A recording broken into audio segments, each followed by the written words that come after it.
আমার বাড়ি ধরে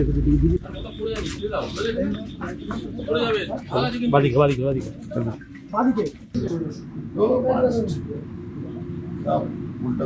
হ্যাঁ এই ইয়ে পোকাদা আমি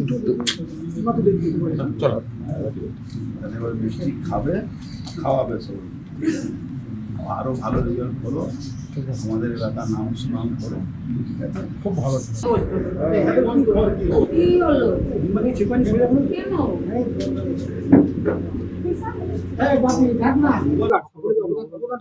সর্বোপরি আমার মা বাবাকে অবদান করব এবং আমার শিক্ষক শিক্ষিকা আর আমার বন্ধুরা আমার সাহায্য করে যথেষ্ট এর পিছনে।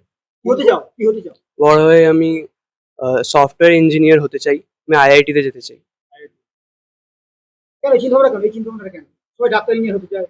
আমার ছোটবেলা থেকে কোডিংটা খুব পছন্দ এবং কম্পিউটারের আমার খুব পছন্দ কম্পিউটার বিষয়টা, তাই আমি সেটা নিয়েই পড়াশোনা করতে চাই বড় হয়ে। কোন কোন বিষয়ে কি নম্বর পেয়েছে? বাংলায় পেয়েছি 99, ইংলিশে 98, ম্যাথমেটিক্সে 100, ফিজিক্যাল সায়েন্সে 100, লাইফ সায়েন্সে পেয়েছি 97, হিস্ট্রিতে 97 আর জিওগ্রাফিতে পেয়েছি 98।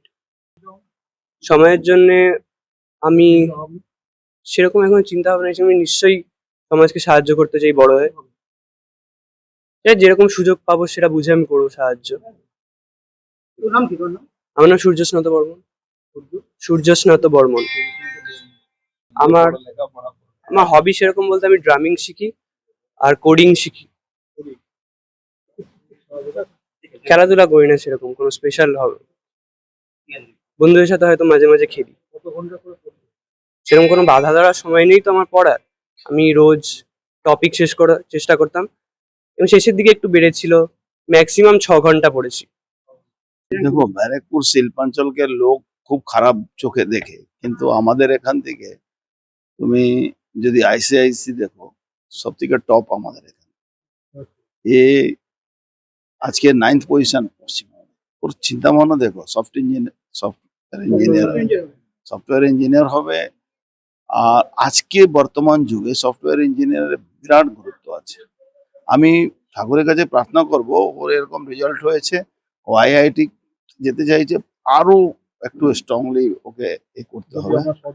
না, আমাদের সহযোগিতা ফ্যামিলি, বাবা টিচার, মা টিচার, আমাদের আশীর্বাদ সবসময় থাকবে। আমাদের কোনো সহযোগিতা লাগবে না, যেভাবে জুয়েল ছেলে আছে আমাদের সহযোগিতা লাগবে না। আমরা বলছি সমাজের জন্য আগামী দিন আরো কাজ করবে, আরো ভালোভাবে। তুমি একটা প্রশ্ন করছিলে সমাজের জন্য কি করবে, আরে শিক্ষা দীক্ষাটাও সমাজের কাজ আছে। ও যে লেভেলটা ও যে যাচ্ছে, যে লেভেলটা ও পড়তে চাইছে, সে লেভেলটা কত দেশের জন্য কাজ করতে পারবে এটা ভাবো। সবাই করার দরকার নেই তো, যে সাবজেক্টে তার ভালো লাগে। আমাদের কি হয়েছে, আগে আমরা কি করতাম, আমাদের এটাই পড়তে হবে। আজকের যুগে যে যেটা পড়তে চাইছে তাকে সেটাই পড়া উচিত। ভালো লাগছে যে আমার ছেলে শ্যামনগরের মধ্যে এরকম শ্যামনগরের মুখ উজ্জ্বল করতে পেরেছে। নিয়ে এসেছেন, আশীর্বাদ প্রত্যেকেরই প্রয়োজন। আমার ছেলে যাতে ভবিষ্যতে আরো উন্নতির পথে এগিয়ে যেতে পারে তাই, এবং উনি যেন আবার আসতে পারেন, এসে আমার ছেলেকে আবার আশীর্বাদ করে যেতে পারেন, এটাই আমি চাই। এবং আমি অবশ্যই ছেলেকে সেভাবেই তৈরি করব যাতে সমাজের জন্য সে কিছু করে উঠতে পারে। অবশ্যই অবশ্যই।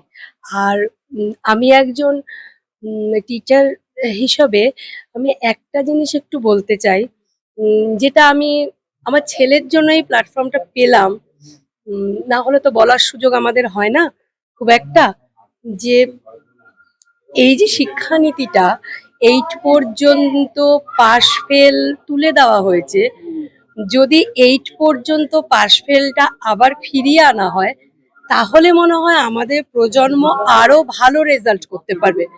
মানে পাশ ফেলটা আবার ফিরিয়ে আনা হয় মানে এই যে 8 পর্যন্ত যে পাশ ফেল প্রথাটা তুলে দেওয়া হয়েছে, তাতে কিন্তু অনেক আমাদের মতো যে স্কুলগুলো, গ্রামীণ স্কুলগুলো রয়েছে, তার উপর কিন্তু অনেকটাই প্রভাব পড়ছে, অনেকটাই মেধা হারিয়ে ফেলছে, এবং তারা যেন 5-এ ওঠাই বুঝতে পারছে যে আমাদের পাশ ফেলটা নেই, তার জন্য যতটা সময় দেওয়া পড়াশোনায় তারা কিন্তু সেটা দিচ্ছে না।